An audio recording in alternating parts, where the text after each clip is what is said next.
Pero además, ustedes no lo ven mucho, muy a menudo, porque él desarrolla un doble trabajo. Su ministerio va en dos direcciones. Es de estos que toman la iglesia como una base, como un cuartel general, y de aquí él sale a desarrollar su ministerio. Él trabaja en centros de rehabilitación como, aparte de terapeuta familiar, pero aparte él trabaja con los chicos que son víctimas de adicciones, trabaja con ellos durante la semana y además el fin de semana, en concreto el día sábado, pues él es el responsable del Ministerio de Prisiones de aquí de Sevilla. Entonces, pues él está realizando una labor extraordinaria. Por eso ustedes no lo ven mucho en todas las cuestiones, pero siempre que puede se escapa y viene por aquí para bendecirnos con su presencia. Yo pedí que le pueda compartir la palabra en esta noche, así que quiero que usted abra el corazón, seguro que el Señor le va a hablar. Así que Antonio, pasa por aquí y compártenos lo que el Señor ha puesto en tu corazón para nosotros.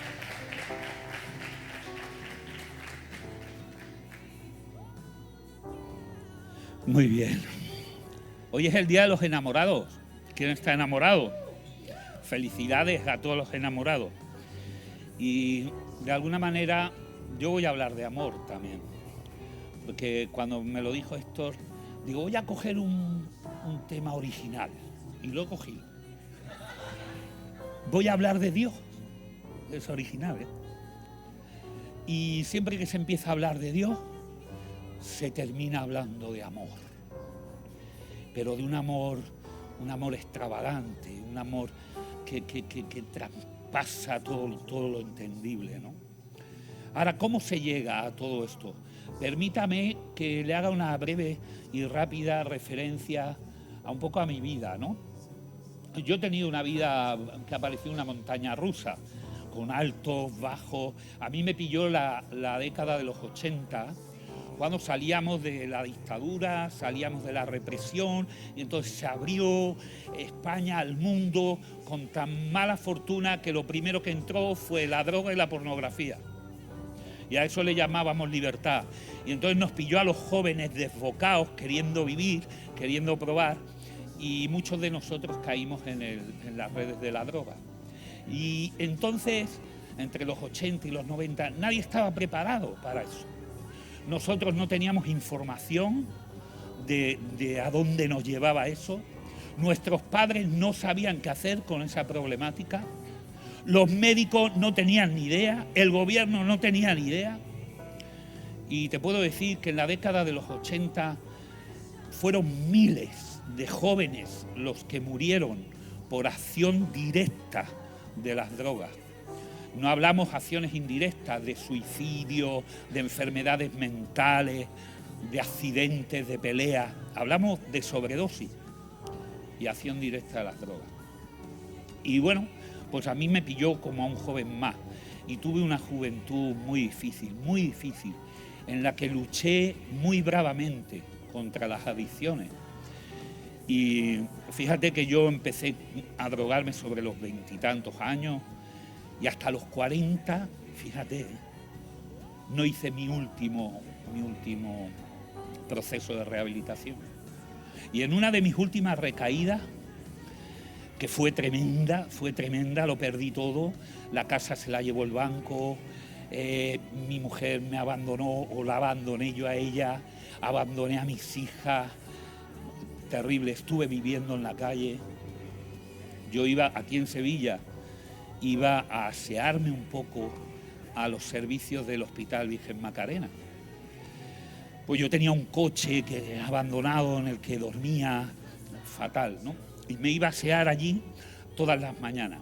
Y hubo una mañana en la que levanté mi rostro al espejo de allí de los servicios y me vi la cara totalmente desfigurada, demacrada, amarillo por la histericia del hígado que tenía, y me miré y del fondo de mi corazón salió un clamor que dije: Dios mío, sácame de aquí o me muero. Yo por entonces había llegado incluso ya a inyectarme, y yo me inyectaba todas las noches en ese coche abandonado, y cuando dije eso, dije: cualquier mañana no despierto y me quedo muerto. Yo entonces no estaba convertido, Yo nazco en una familia cristiana católica, pero yo era ateo. ¿Cómo ese día salió de lo más profundo de mi ser este clamor? Todavía no lo sé. Pero tiempo después, por una serie de circunstancias, yo me gasto uno de los pocos dineros que tenía, que eso era impensable, en llamar por teléfono, llamo a mi familia, le digo que vengan a buscarme y me llevan al último resquicio que me quedaba, que era un centro cristiano. Y por primera vez conozco a Cristo. Me hablan del poder de la oración, que es de lo que te voy a hablar. Y empiezo a leer la palabra y descubro en Jeremías 33:3. Clama a mí y yo te responderé. Y recuerdo entonces, para entonces había pasado casi un año, cuando clamé yo en aquellos servicios. Pero escucha, hay una gran diferencia. Cuando yo clamé, yo no conocía a Dios. Pero Dios me escuchó, aún sin conocerle. El poder del clamor. Y yo meditaba en esto y digo, ¿cómo hemos deteriorado, cómo hemos desnaturalizado, cómo hemos minimizado la oración? Que muchas veces yo caigo en ese error. Y cómo hemos mecanizado la oración y bueno, muchas veces se queda en bendecir la mesa, bendecir los alimentos y poco más. Claro, eso moverá poco, supongo, el brazo poderoso de Dios. Ahora, el clamor, ese grito del fondo de tu corazón cuando nace, eso mueve los dinteles del cielo. Y ahora empieza un proceso, ¿no? Y sigo leyendo en Salmos 40, digo, pacientemente esperé a Jehová y Él oyó mi clamor. Pacientemente. ¿Cuántas veces nos volvemos impacientes? Y ya, Señor, y dame el trabajo, Señor, y dame el trabajo, y dame el trabajo. Y además, seguramente a lo mejor estás pidiendo el trabajo de camarero o de hostelería cuando realmente a ti no te interesa un trabajo de hostelería porque tienes problemas con el alcohol. Y tú estás pidiendo el trabajo, y el trabajo no viene. Pacientemente esperé a Jehová y Él oyó mi clamor. ¿Y ahora qué hizo? Me sacó del foso de la desesperación, del foso y del pozo cenagoso. Y eso lo hizo conmigo. Pero conmigo fue de las adicciones, contigo puede ser de la depresión, contigo puede ser de la apatía, del sinsentido de la vida, de la cotidianidad y ese tedio que nos va inundando y nos quita el sentido de la vida, de ese pozo oscuro de desesperación. ¿Y qué dice el Salmo? Que puso mis pies sobre la roca. Y cuando yo leía eso, digo, Dios mío, la roca es Cristo. Y me enseñó por el camino que debo de andar. Otras versiones dice, y a medida que yo caminaba, me estabilizó. Y fue estabilizando mi vida. ¿Hacia dónde? Porque yo me paré a pensar esto, digo, ¿cómo ha sido el trato del Señor con mi vida? ¿Cómo me ha ido llevando incluso antes de conocerle yo a Él? ¿Cómo permitió las cosas? Luego, ¿cómo movió situaciones, circunstancias, personas? Y me ha llevado a un punto en el que Pablo habla del contentamiento. A un punto del contentamiento. ¿Y qué es el contentamiento? Yo he pasado por altos y bajos. Yo he tenido trabajos antes de las recaídas, trabajo donde se ganaba mucho dinero. He cenado en el Hotel Rich de Madrid con manteles de hilo y cubiertos de plata. Y luego también me he duchado y he comido bocadillos en el albergue. Y esto, hombre, son situaciones muy límites, pero me han llevado en Cristo a tener contentamiento. Pablo dice, yo sé cuando las cosas me van bien y cuando las cosas me van mal, y sé estar ahí. Y recuerdo hace 5 años, cuando nos compramos la casa, teníamos que hacer una compraventa, o sea, vender la que teníamos y comprar la nueva. Entonces, primero vendimos y después nos dieron un mes de plazo. No encontrábamos la casa para comprar y esta iba a entrar el inquilino nuevo. Y entonces una angustia que se generó a mi alrededor, y cuando vimos la casa, que es la que tenemos ahora, nos encantó, pero el precio era un poco elevado. Y yo decía, Señor, si tú nos vas a bendecir con esta casa, dánosla. Pero si me va a crear un problema en el matrimonio por falta de dinero, va a estropear la economía y eso va a repercutir en nuestro matrimonio, quítamela. Lo pedía, quítamela, Señor, no me metas en una hipoteca de la que yo luego no me pueda hacer frente. Y entonces cuando hablaba con las amistades me decían, ¿no estáis angustiados? ¿Todavía no habéis comprado piso? Digo, no, es más, si no lo cojo, me alegraré. Y si lo cojo, lo disfrutaré y será una bendición. Y me decía, los cristianos nunca perdéis. O sea, si no la consigues, gloria a Dios, de lo que me ha librado, ¿no? El Señor. Y si te la dan, gloria a Dios, vamos a disfrutarla. Dice, ¿eso tiene truco o qué? Eso es el contentamiento. Es saber estar donde Dios te pone. Y entender, algo dificilísimo de entender, pero que a golpe de vida y a golpe de ver también, ¿no? El desarrollo y verlo a través de sus ojos, ¿no? Todas las cosas, al que cree, todas las cosas le vienen a bien. Y eso es en el tiempo. Y uno quizás ahora no, pero pasado el tiempo lo ves. Y entiendes, y eso te va dando una experiencia de fe. Entonces, si yo ahora está ocurriendo algo que no entiendo, procuraré tener contentamiento, porque sé por propia experiencia que va a ser para bien, en el amor perfecto de Dios. Una vez escuché una predicación, no recuerdo, el predicador fue aquí, que nos desglosó el Salmo 23. Y yo ya no volví a leer el Salmo 23 nunca igual, después de escuchar esa predicación. Y decía, tu vara y tu callado me infundirán aliento. Y yo siempre había pensado, apoyarme en la vara y en el callado, porque el callado es una vara en la que te apoyas, ¿no? Y él nos dijo que no, que en la cultura judía, en el callado se hereda de abuelos a padres y a hijos. Y entonces el abuelo en el callado talla con su navaja los milagros que Dios le ha hecho y Dios le ha dado.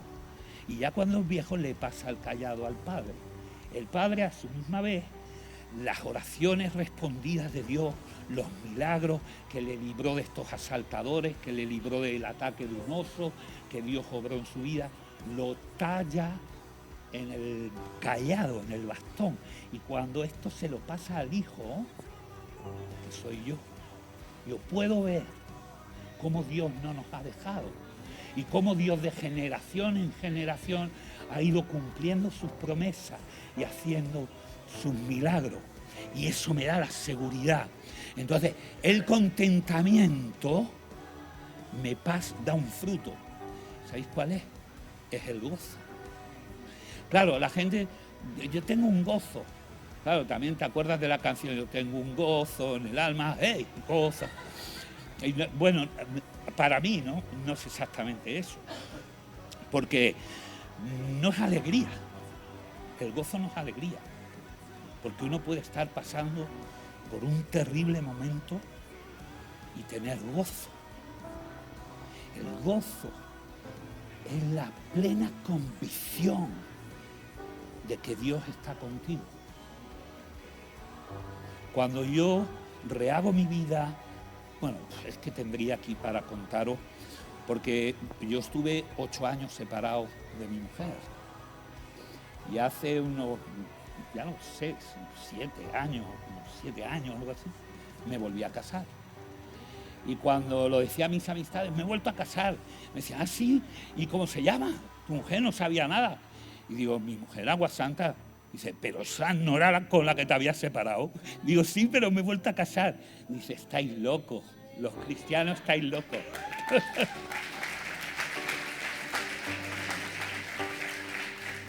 Un milagrazo, ¿no? Y cuando recuperé a mis 2 hijas, recuperé mi casa, mi familia, mi mujer, cuando estábamos como viviendo los recién casados, como novios, hicimos hasta un viajecito. Le viene un cáncer de mama a mi mujer. Y yo lloraba, lloro mucho. Yo mi momento de orar, os voy a confesar, es cuando estoy en la ducha. Bueno, y cuando estoy en la ducha dedico ese tiempo a orar, ¿no? Y llorando, Señor, Dios mío, devuélveme la vida, porque sentía como que la enfermedad me había robado la vida, y ahora además cuando tú me has devuelto todo y todo. Y volvió a darme la palabra. Sí, es muy oída y es muy... Pero cuando uno la experimenta en lo más hondo de su ser, es la palabra de Dios, ¿sabes? La que te está hablando. Me dijo, aunque pases por el valle de sombra de muerte, no temas, porque yo estaré con vosotros. Y de hecho pasamos por el valle de sombra de muerte, pero nunca tuvimos la sensación de estar solos. Nunca. Y fueron 6 años. Quimio, radioterapia y luego la hormonal, ¿no? La terapia hormonal con pastillas, 5 años. A los 6 años le dan el alta. Ve, el Señor es fiel, el Señor está a nuestro lado. Cuando uno evalúa eso, ve que la enfermedad ha sido para dar un giro a nuestro matrimonio, ¡clac!, y encajar todavía más y hacer visible ese milagro de dejarás a tu padre y a tu madre, te unirás a tu mujer y a tu marido y seréis uno. Ese engranaje, ¡clac!, lo consiguió el tumor de pecho de mi mujer. Pasado esto, hace no llega un año, mi mujer empieza a sangrar, porque le dan el alta ya, deja el tamoxifeno, que era la terapia hormonal, y empieza a sangrar. Pero eso es normal por la menopausia, porque como has estado 5 años con el tamoxifeno. Y mi mujer llegó un momento que dijo, Antonio, esto no es normal. No es normal. Yo me conozco, y total que fuimos de urgencia, insistimos, y al final efectivamente tenía un tumor en el útero, con metástasis en los ovarios, en el apéndice. La operaron prácticamente de urgencia, hará 3 meses o algo así. La vaciaron entera, unos dolores de posoperatorio. Dice, Antonio, son como los dolores de posparto, porque como que se tiene que encajar otra vez todo dentro. Bueno, horroroso. Bueno, ¿y ahora qué? ¿El gozo? ¿El contentamiento? ¿O eso se queda en negro sobre blanco, aunque esté encuadernado en cuero? Ahora ponte de cara a Dios y clama. Y clama desde el fondo de tu corazón. Y mi mujer no tiene fuerza de venir aquí porque no es capaz de estar más de 15 minutos sentada, ni más de 15 minutos de pie, ni más de 15 minutos acostada. Pero estamos haciendo devocionales en mi casa, clamando desde el fondo de nuestro ser. Y un poquito más abajo de lo que cambió mi vida, que fue Jeremías 33:3, un poquito más abajo, le dice el Señor al pueblo de Israel, y yo os traeré sanidad y medicina, y os traeré revelación. Y yo cuando leí eso, digo, Agua Santa, te van a dar quimio, pero no sabemos todavía. Digo, te van a dar quimio, porque es la medicina que Dios ha dispuesto. Te traeré sanidad y medicina. y revelación para que entendáis todo lo que vais a pasar. Y en eso estamos. Se está dando el tercer ciclo de 6. El día 16, pasado mañana, le hacen un TAC y los resultados, si son todos buenos, le van a quitar la quimio y van a empezar con la radio. Y termino.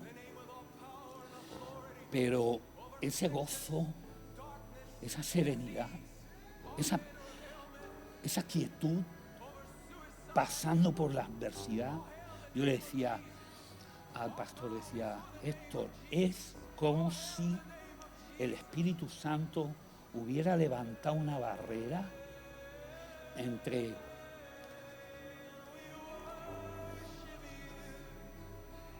entre nosotros y el dolor o el miedo irracional que te hace perder toda esperanza, que te hace pensar en un desenlace fatal. Y le decía, Héctor, no podemos pasar ahí. Y no es cosa nuestra, de verdad, porque humanamente estamos sufriendo, claro. Pero hay una barrera invisible, está el Espíritu Santo ahí obrando, que no nos deja pasar a la desesperación, al miedo, a lo irracional, a la maldición incluso, a la negación incluso. Y nos está guardando y nos está cubriendo. Y por último, y voy a leerlo porque no quiero saltarme nada de esto. Por lo cual, por todo esto que te he intentado resumir, por lo cual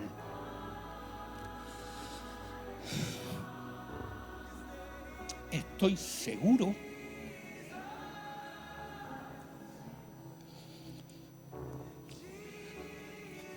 que ni la muerte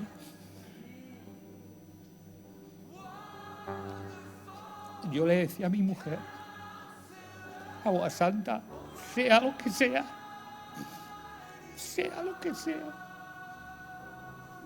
alabaremos al Señor, porque estoy seguro que ni la muerte ni la vida,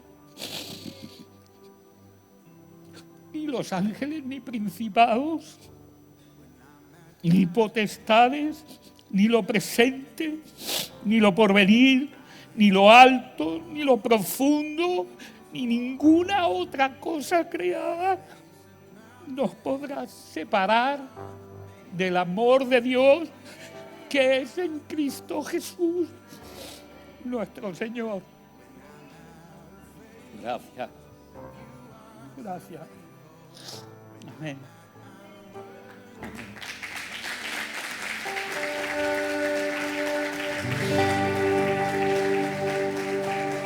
Póngase de pie, vamos a orar por Agui.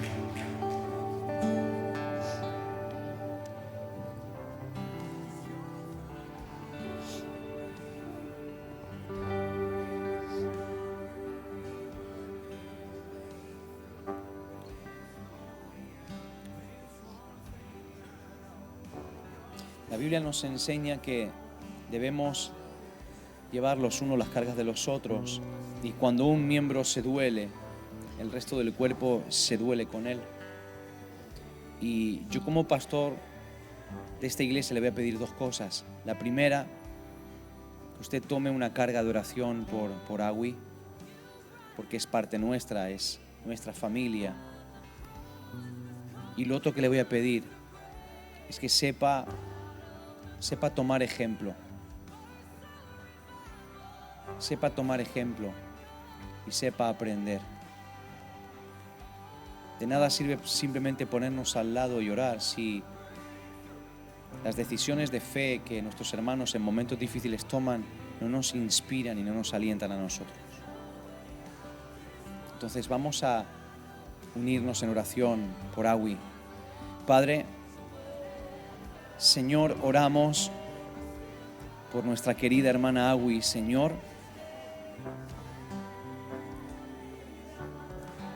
En primer lugar, Señor, gracias por tu fidelidad, Señor, con ella, con Antonio, Señor. Tú has hecho tantos milagros. Tantas veces, Señor, ellos han estado al borde de la muerte, Señor. Ellos han sentido, Señor, que todo se escapaba delante de ellos y tú has intervenido siempre, Señor. Y cada proceso que ellos han vivido, Señor, les ha acercado más a ti, Señor. Señor, tú haces todas las cosas perfectas. Eres nuestra roca, como hemos escuchado, nuestra seguridad. Cuando sentimos que el mundo bajo nuestros pies se abre, en ti podemos confiar, Señor. Tú eres nuestra paz y nuestra seguridad. Señor, oramos por Awi. Llevamos a nuestra hermana delante de tu presencia, Señor, en oración en esta noche. Señor, declaramos el poder de tu sangre por encima de cualquier enfermedad y dolencia en su cuerpo, Señor. Tu palabra dice que todas nuestras enfermedades fueron llevadas en la cruz del Calvario. Señor, tus heridas, Señor, trajeron nuestra sanidad, Señor. Y es, Señor, creyendo el sacrificio, Señor, que tú hiciste por nosotros en la cruz. Y es en tu nombre, Señor, que nosotros oramos por Awi, Señor, declarando sanidad completa sobre su cuerpo. En el nombre de Jesús, Señor. Toda célula cancerígena se seca desde la raíz. Ahora desaparece del cuerpo. Señor, declaramos salud sobre todo su cuerpo, sobre cada órgano, sobre cada parte de su organismo. Ahora, Señor, que tu Espíritu Santo sople fortaleza y salud sobre Awi, Señor. Levántala, Padre, para gloria y honra de tu nombre, para testimonio de tu poder. Aquellos que no te conocen, Señor, creemos en el poder de tu palabra, creemos en el poder de tu nombre, creemos en el poder de la sangre de Jesús, Señor, y declaramos sanidad sobre nuestra hermana ahora, en este instante, Padre. Allá donde se encuentra, visítala, Señor, trayendo salud ahora, Padre, en el nombre de Jesús de Nazaret, Señor. Sánala, Señor, levántala, Padre, en el nombre poderoso de Jesús ahora. Ahora, Señor, es hecho, Señor. Ahora, Señor, es hecho, Señor. Tú envías la palabra y traes salud, Señor. Tú envías la palabra y traes salud, Señor, ahora. Ahora, en el nombre poderoso de Jesús. Y a ti toda la gloria, Señor, y toda la honra, Señor, y toda la alabanza, Señor, y todo el mérito, Señor, porque solo tú eres digno de alabanza y de adoración, en el nombre de Jesús. Amén. Amén. Amén. Vamos, apláudale al Señor. Apláudale al Señor. Apláudale al Señor. Apláudale al Señor con toda su alma.